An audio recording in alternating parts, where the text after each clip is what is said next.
Yeah, February, all of these stuff on the table there. Is there enough room to need 2 tables? Everyone knows everyone?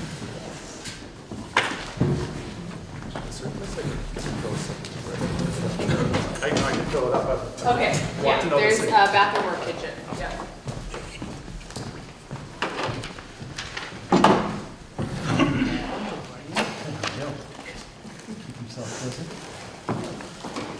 So I'll go ahead and get started while everyone's getting situated.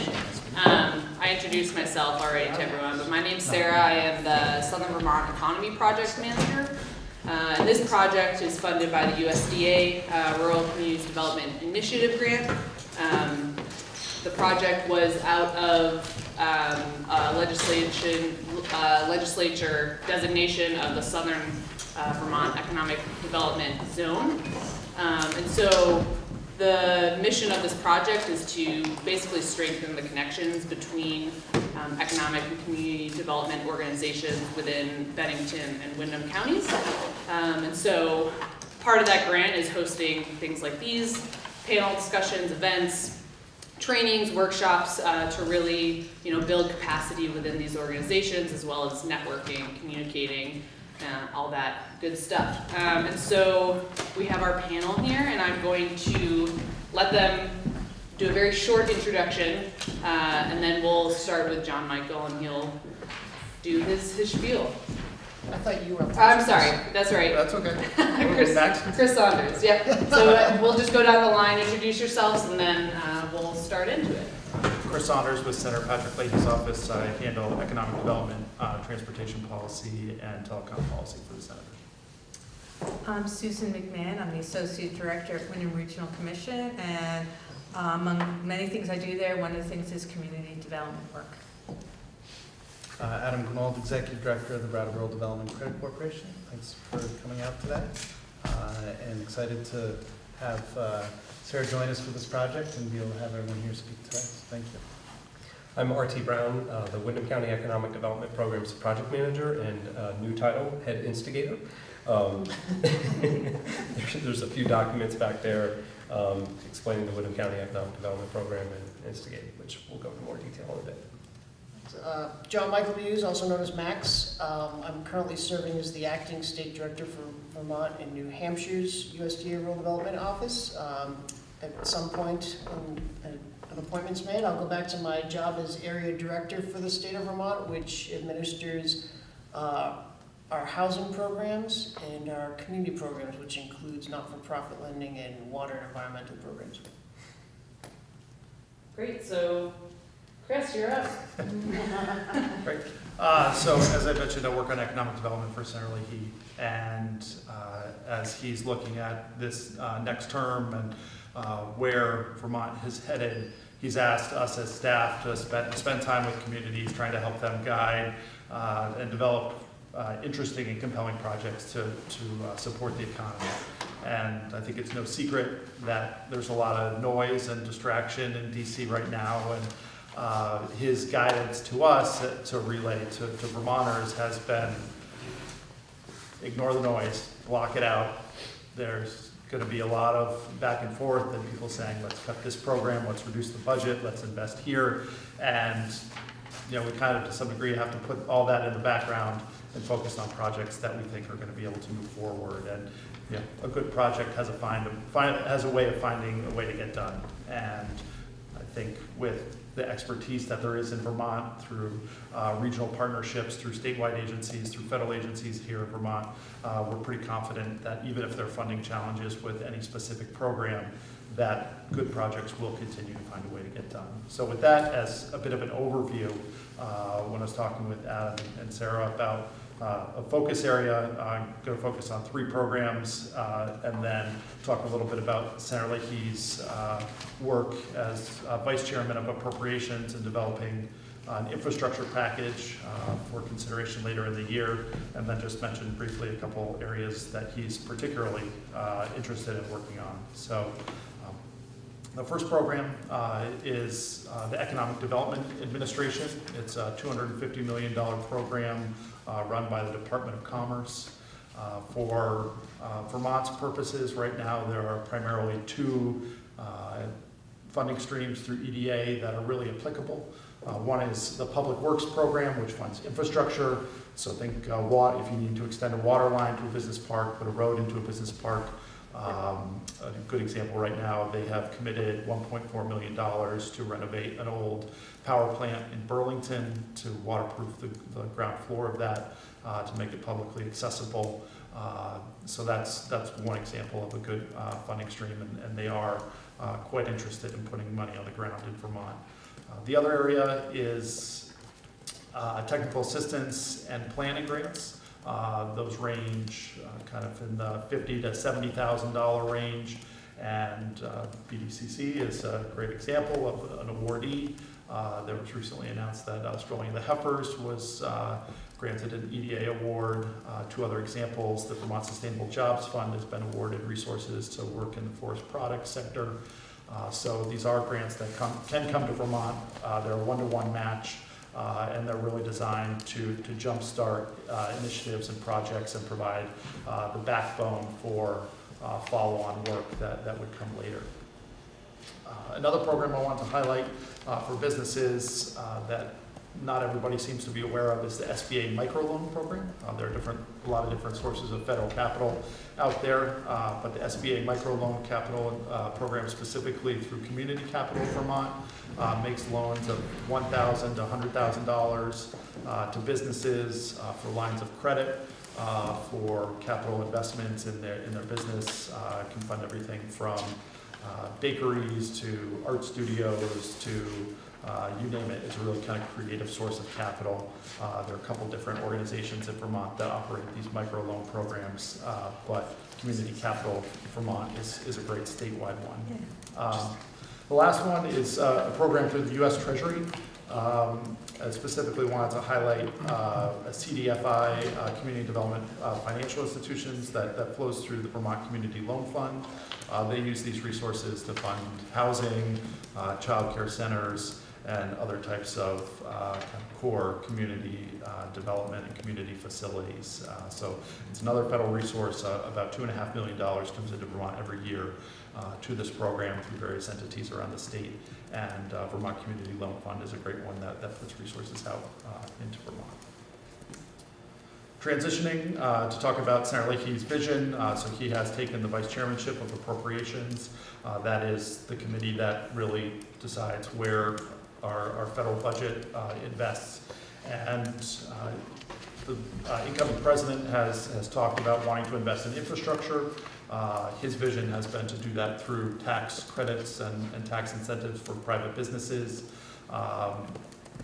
Clearly, we're not going to add tolls to our roads and our highways at the Massachusetts and New Hampshire borders.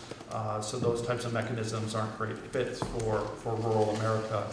So he worked with the Democratic leader in the Senate, Senator Schumer, to develop an infrastructure package, kind of a visioning document that would invest in broadband, downtown housing, safe drinking water, wastewater infrastructure, investments in rail and public transit, schools, resiliency for communities, and green energy infrastructure. So he's laid these out as kind of broad principles of where he thinks the country should be investing money.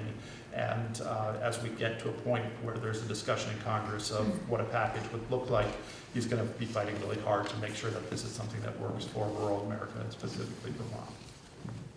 Finally, I just wanted to touch on 5 or 6 spaces that Senator Leahy's asking us to put a lot of energy into, where he sees there being some exciting work going around Vermont that we should be trying to support at the federal level. And this includes spurring on our growing tech sector in the state. So that means supporting everything from co-working spaces and accelerators to capital funds that are going to support investment in tech startups.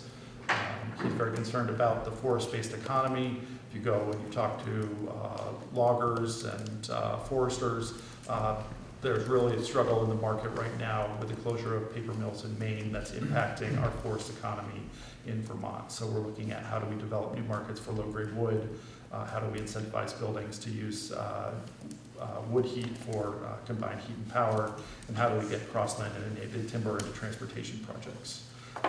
He's very interested in the outdoor rec arena. We've been doing some work with industry to try and look at what other states have been doing, kind of connecting manufacturing, outdoor industry, our ski associations to all be working together. That's really kind of a burgeoning area. We see a lot of communities looking to tap into that increasingly.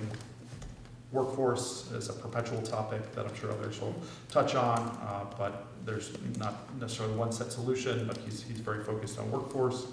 And the last 2 points I would touch on is he's really interested in how we can strengthen our relationship with Canada and the world. Clearly the markets for Vermont products are primarily outside of our state borders, outside and sometimes outside of our country. So he's worked with the state to develop a program where Vermont businesses can travel to trade shows or get assistance in developing business plans to really focus on exporting. So that also includes strengthening our transportation ties, restoring the Vermonter line so that you can get on the train to Brattleboro and take it to Montreal, and how do we deal with the border issues in this environment. And finally, I'll just close by saying, we're in the environment of preparing to write a new farm bill. That'll come next year. Senator Leahy's the senior most Democrat on the Agriculture Committee, and he really expects to take lessons from Vermont, from the dairy industry to local food and sustainable agriculture and forestry, and put those values into writing in the farm bill. So, close there and hand it over to Susan. Okay, thank you. So Windham Regional Commission is the regional planning commission for southeastern Vermont. We're over 50 years old. We were the first regional commission established in the state, actually established because of some development issues in the Deerfield Valley. So we are basically, in absence of county government, we really are your connection from the municipal side to the state and federal. So we are not county government, but we provide the technical assistance what a lot of our small rural communities really need in regarding various areas that we cover. And if you ever looked at our statutes, it's pretty broad of what we're supposed to cover. But we cover natural resources, transportation, community development, emergency planning, energy planning, land use planning. We have a very extensive GIS system, which is a map system. We are constantly evolving in some of the work we'll do, which I'll talk about just briefly, but our staff is there to help the municipalities do various things to help make this continue to make this a wonderful place to live. Just what I brought with us when you mentioned EDA, we worked with Brattleboro Development Credit Corporation after Tropical Storm Irene. They did the business side, and we worked with the villages and downtowns on village revitalization. So there's I brought the stack of reports we did, and there was one done. It depended on the community on how they wanted it to work, but in this case, Westover, the economic development staff just wanted to kind of take some information and put it in, have our designers look at some stuff. In Wilmington, they had so much help that they wanted us to focus on a certain area. But like in Reedsboro, we did an overall kind of village revitalization plan. So I'll leave these out. They're the only copies we have. But that brings me into, we have a resource called Strengthening Southern Vermont. And you can get to it, if you want, I can write down the web address, but that was another outcome of that project, and we keep it updated.